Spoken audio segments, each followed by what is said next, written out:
have women all over North Carolina out working for Nikki, and we also have chapters in every state across the nation, and we are all pumped up to have Nikki Haley for president.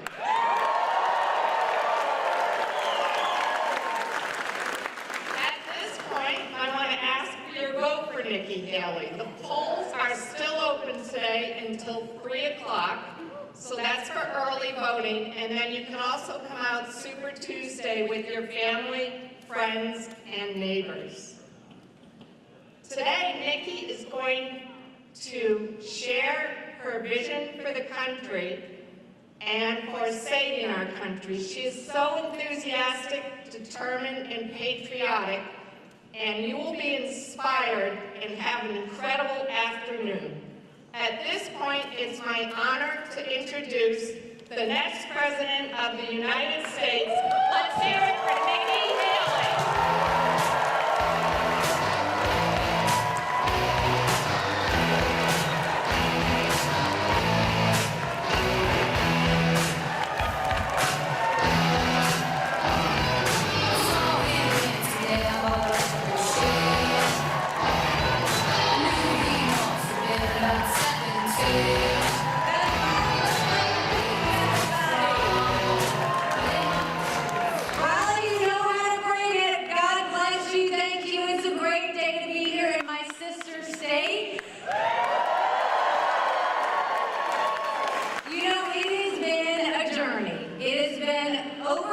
Since I announced I was running for president.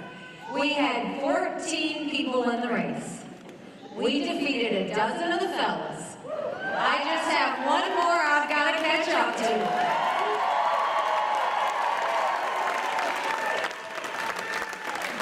And the reason all of us are so passionate, the reason that we are all moving in this direction, is because we don't have to turn on the news to see what's happening. We're $34 trillion in debt. We're having to borrow money just to make our interest payments. China owns some of that debt. For the first time, we're paying more in interest payments than we are in our defense budget. Do you know who pays attention to that? Russia, China, and Iran. And you go and you look at what's happening, no one is talking about the debt. No one's talking about how tough things are out there. You feel it. Your paycheck doesn't go as far. Your grocery bill is a whole lot higher. So are your utility bills. And I would love to tell you that Joe Biden did that to us. And he sent us down this roller coaster of socialism that's dangerous. But I have always spoken in hard truths. And I'm going to do that with you today. Donald Trump and our Republicans did that to us too. Yeah. You go back and look at that $2.2 trillion COVID stimulus bill that they passed with no accountability. It expanded welfare that's now left us with 80 million Americans on Medicaid, 42 million Americans on food stamps. That's a third of our country. And did Republicans try and make it right? No. They followed suit and opened up pet projects and earmarks for the first time in 10 years, passing through 7,000 of them last year.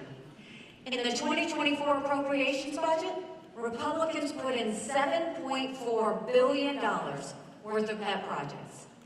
Democrats put in $2.8 billion.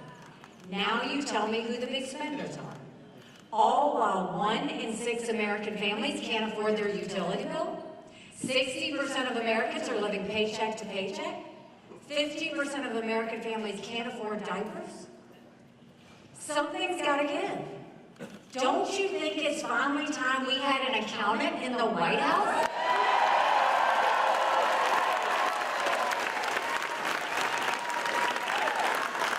So how would this accountant go about fixing the economy? The first thing we do is we call back the $100 billion of unspent COVID dollars that are still sitting out there. Instead of 87,000 IRS agents going after middle America, let's go after the hundreds of billions of dollars of COVID fraud. 1 out of every $7 was spent fraudulently.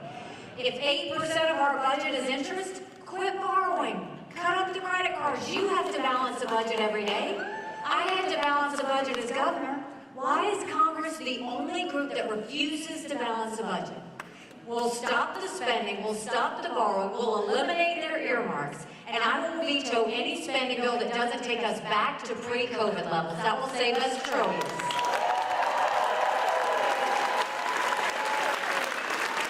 And then we'll take as many federal programs as we can and we'll send them down to the state level. That will dramatically reduce the size of the federal government, but it will empower people on the ground. Think education, think healthcare, think welfare, think mental health.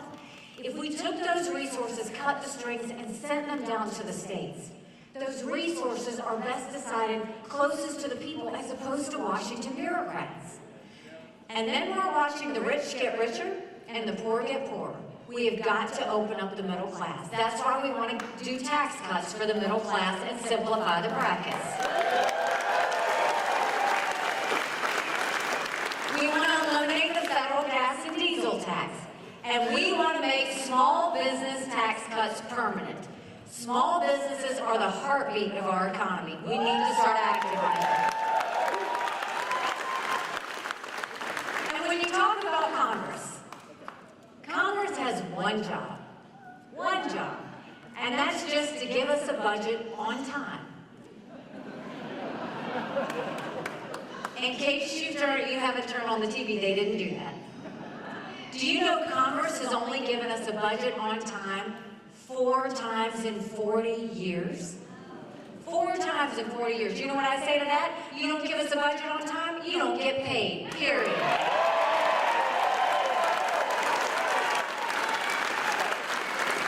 Don't you think it's finally time we had term limits in Washington, D.C.? Don't you think we need to have mental competency tests for anyone over the age of 75? Now, I want to be clear. I'm not being disrespectful when I say that. We all know people over 75 that can run circles around us. And then we know Joe Biden. Congress has become the most privileged nursing home in the country. These are people making decisions on the future of our economy. These are people making decisions on our national security. We need to know they're at the top of their game. We can't play with this. And then let's talk about the border. I can't believe we would allow this in the United States of America. 9 million illegal immigrants have come to that border. We've had more fentanyl cross the border last year that would kill every single American. #1 cause of death for adults 18 to 45, fentanyl. And don't think for a second China doesn't know what they're doing when they send it over. When I was governor of South Carolina, we passed the toughest illegal immigration law in the country. President Obama sued us over it, and we won. I want to take what we did in South Carolina and go national with it. Let's do a national E-Verify program so that every business has to prove that the people they hire are in this country legally. Let's defund sanctuary cities once and for all. No more safe havens in there. We'll put 25,000 Border Patrol and ICE agents on the ground and let them do their job. We'll go back to the Remain in Mexico policy so that no one steps foot on U.S. soil. And instead of catch and release, we'll go to catch and deport. That is what will stop what's happening on the border. But you know what was interesting is 2 weeks ago, Congress came up with a border bill. Now, in that border bill, what was good about it was it strengthened asylum laws. We have to strengthen the asylum laws because 3 million illegal immigrants came in under Trump's watch because our asylum laws weren't strong enough. What was weak about the bill was they didn't have Remain in Mexico. We have to have that. And they had a 5,000 person threshold. We can't even have a 1 person threshold. But what bothers me is what normally should have happened was Congress would have gotten in a room and debated until they strengthened it to get it out. But instead what happened, Donald Trump told Congress not to do anything until after the general election because it would hurt him. We can't wait one more day to pass a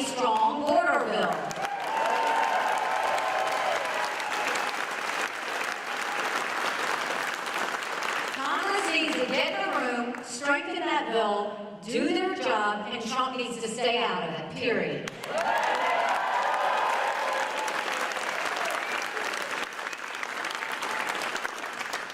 And you know, when growing up in rural South Carolina, my parents always taught me that you take care of those who take care of you. I'm going to ask you if we're taking care of those who take care of us. Right now in America, over 35,000 of our veterans are homeless. 1 in 3 suffers from PTSD or thoughts of suicide. We lose 22 heroes a day to suicide. If a veteran needs a doctor's appointment at the VA, on average, it takes 29 days.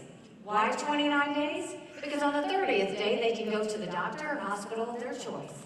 So midway through the 29 days, they get a call to reschedule, and the clock starts all over again. It's shameful how we treat our veterans. Now, I'm the proud wife of a combat veteran who served in Afghanistan.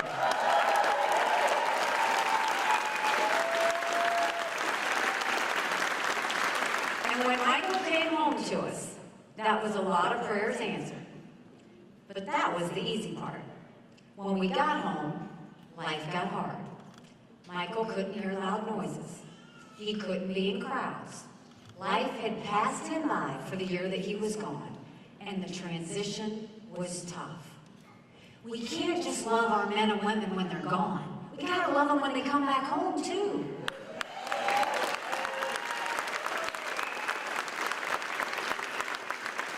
Let's do better than just a 2-week transition. Let's take care of them for the long haul. We should do telehealth so they can get the mental health care they need right when they need it. They should be able to go to the doctor or hospital of their choice. They've earned that right. And I think the best way we go about dealing with VA health care, I think every member of Congress should have to get their health care from the VA, and you watch how fast that gets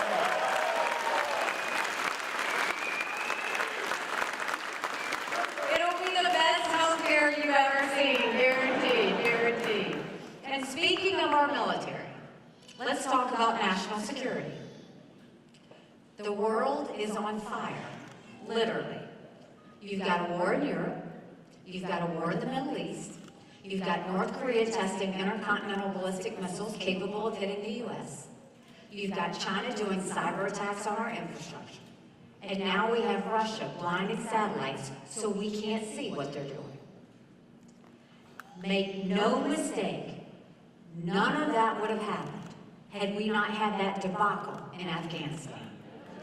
The idea that Michael and his military brothers and sisters who served there had to watch us leave Bagram Air Force Base in the middle of the night without telling our allies who stood shoulder to shoulder with us for decades because we asked them to be there. Think about what that said to our friends. More importantly, think about what that said to our enemies. Now is the time that we need a leader with moral clarity.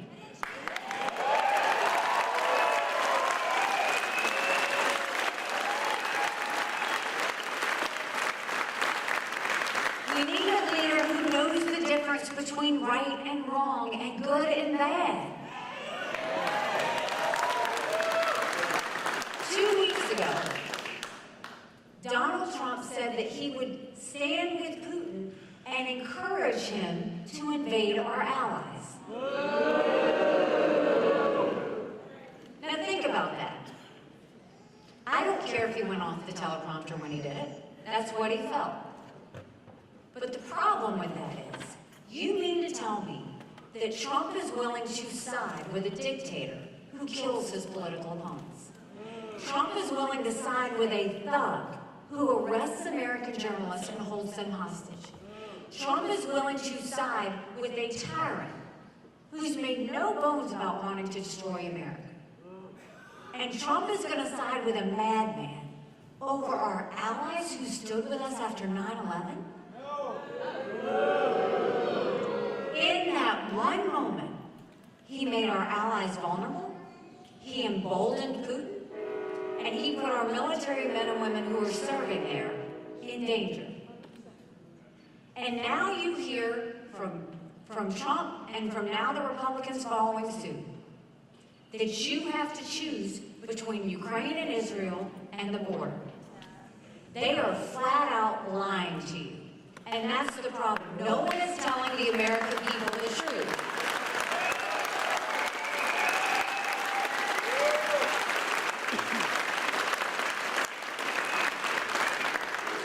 I don't believe we should give cash to any country, friend or enemy, because you can't follow it, you can't hold it accountable.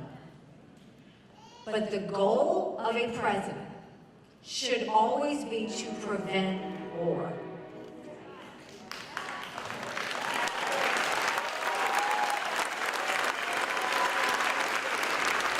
And believe Putin when he says, once he takes Ukraine, Poland and the Baltics are next. Those are NATO countries that immediately puts America at war. This is about preventing war. They need to have the equipment and ammunition to win so that we don't have to go to war.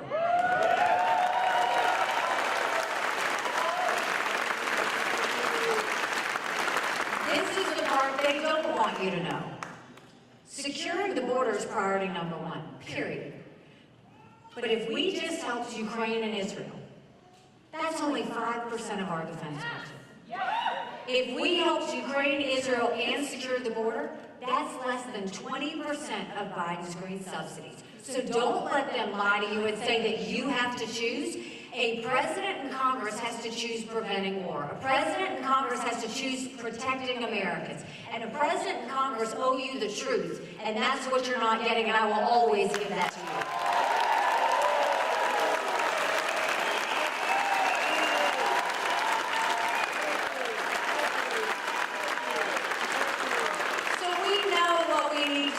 National security. We know what we need to do with domestic policy. Now let's talk about what you need to do on Tuesday. Because right now, the people of North Carolina have a decision to make. Do you want more of the same, or do you want to go in a new direction?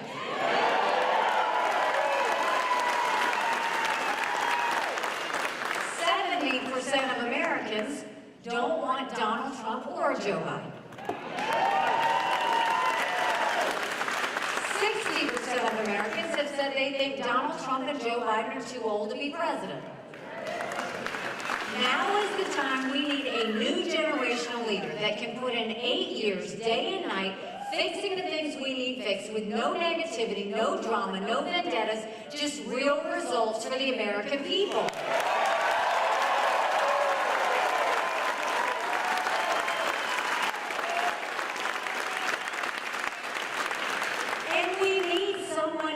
Actually win a general election.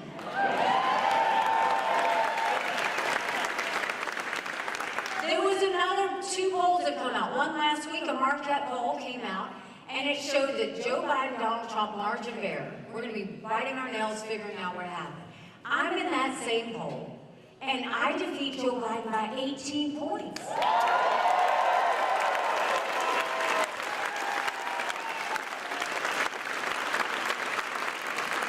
Another poll came out today that they're talking about on the news. Donald Trump squeaks by. I defeat Joe Biden by 10 points.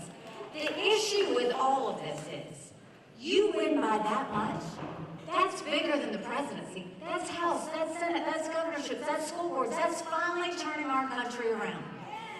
You win by double digits. That's a mandate going into D.C. to stop the wasteful spending and get our economy back on track. That's a mandate getting our kids reading again and go back to the basics in education. That's a mandate to secure our borders with no more excuses. That's a mandate for law and order back in our cities. And that's a mandate for a strong America that prevents wars that we can all be proud of. Don't you want that?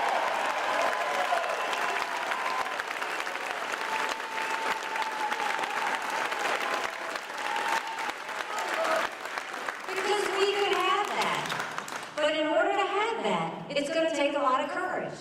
Courage from every person here. Courage for me to run. And courage for every one of you to know. Don't complain about what happens in a general election if you don't vote in this primary. It matters.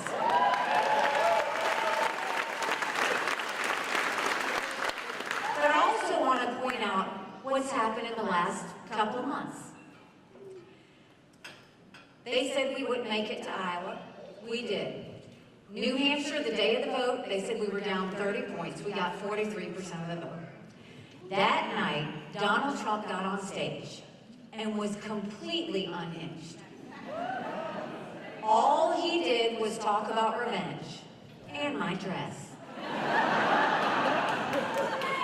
Then the next day, he said anyone who supports her is barred permanently from that.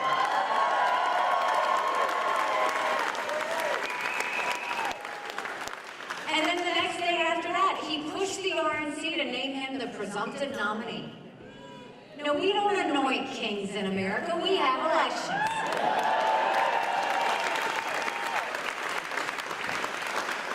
Then he had a couple of court cases that he lost and some judgments, and he's been on a rant about how he's a victim. The problem with all of that, whether it's the night of New Hampshire or whether it was after these court cases, at no point is he talking about the American people. At no point is he talking about the fact we're $34 trillion in debt. At no point is he talking about the fact that only 31% of 8th graders in our country are proficient in reading. At no point is he talking about the lawlessness on the border and what he could have done to stop it. At no point is he talking about law and order in our cities. And at no point is he talking about wars around the world. All he's doing is talking about himself. And what he doesn't get, this isn't about him, this is about the American people.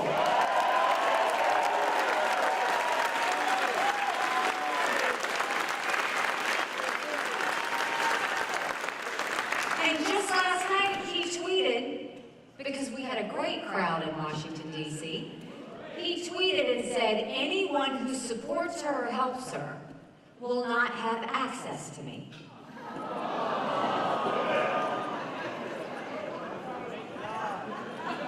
And that lends the conversation to where we are seeing our country go.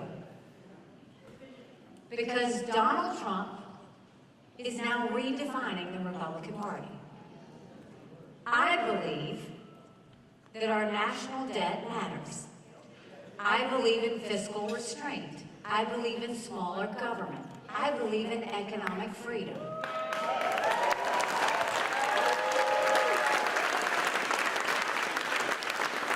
Donald Trump put us $8 trillion in debt in just 4 years. He loves to say that was because of COVID. That was less than 20%.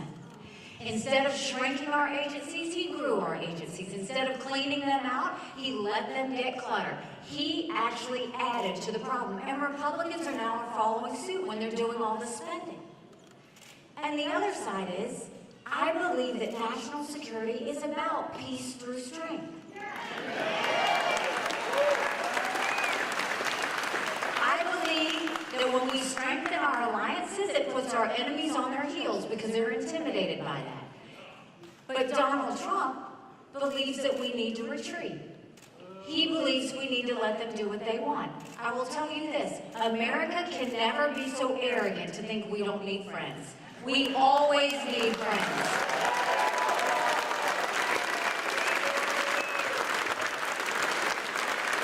And now Donald Trump is going so far to deal with the RNC party structure. Before the primary is over, he has already put his daughter-in-law's head. He's put his campaign manager to run it. And they have announced that the RNC is no longer about winning races up and down the ticket. It's about Donald Trump. Now, he spent $60 million in campaign contributions on his own personal court cases.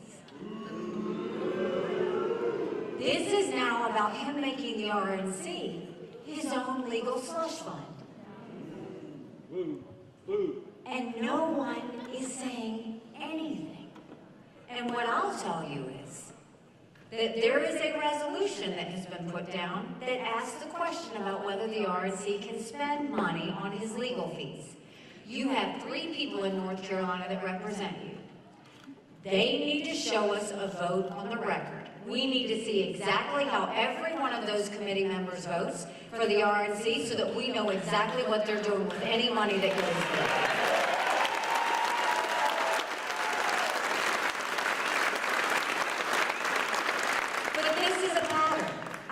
Michigan. In 2012, Michigan was a bright light. They basically were winning seats up and down the ticket. They had done right to work. I had been there. I was campaigning for people. They were celebrating. Since Donald Trump became president, they lost the governor's mansion, they lost the state house, they lost the state senate. I went to Minnesota, the exact same thing happened. I went to Colorado after that. No Republican has gotten above 45% statewide since Donald Trump became president. We lost in 2018, we lost in 2020, we lost in 2022. You look at what happened 2 weeks ago. Republicans lost the vote on Mayorkas. They lost the vote on Israel. The RS teacher lost her job, and he had his fingerprints in all of it. How many more times do we have to lose before we realize maybe Donald Trump is the problem?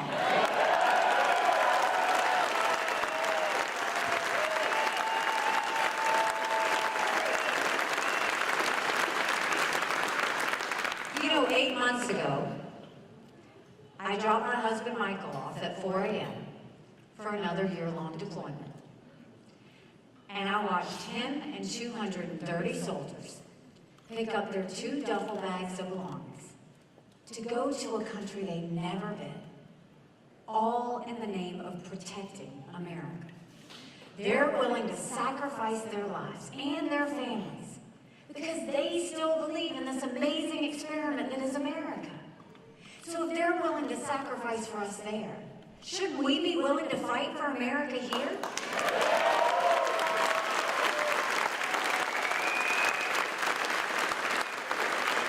Because we have a country to save.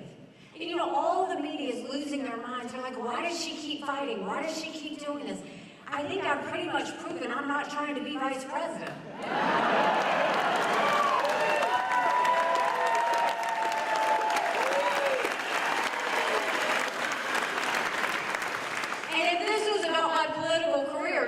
I would have been out a long time ago. The reason I'm doing this is because of my kids. It's because of your kids and our grandkids, right?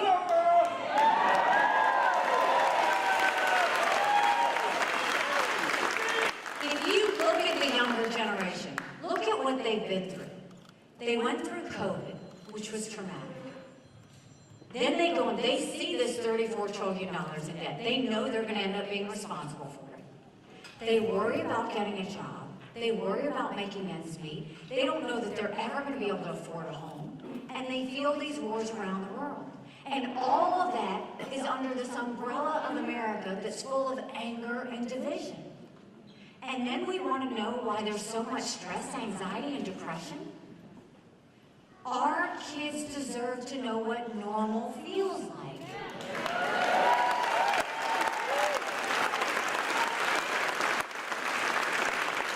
It's not normal under Joe Biden to have millions of illegal immigrants come across the border and nobody stop them. It's not normal under Joe Biden to focus more on gender pronouns and whether our kids can read them. It's not normal.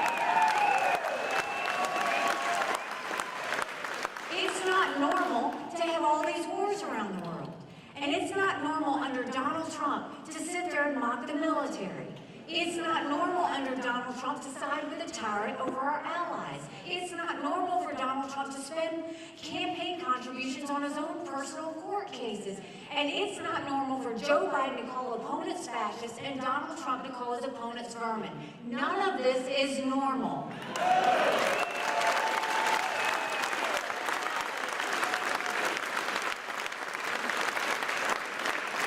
When I announced that I was running,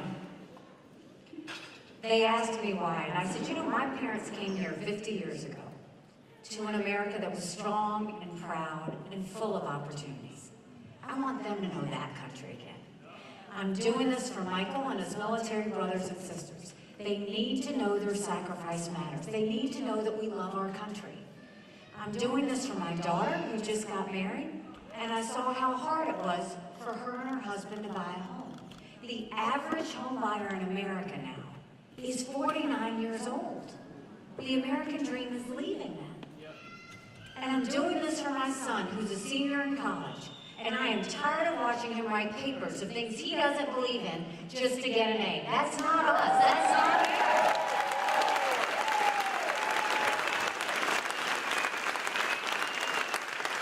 And 90% of Americans don't think their kids are going to live as good of a life as we did. We can't be okay with that. I'm not okay with that. We do have a country to save.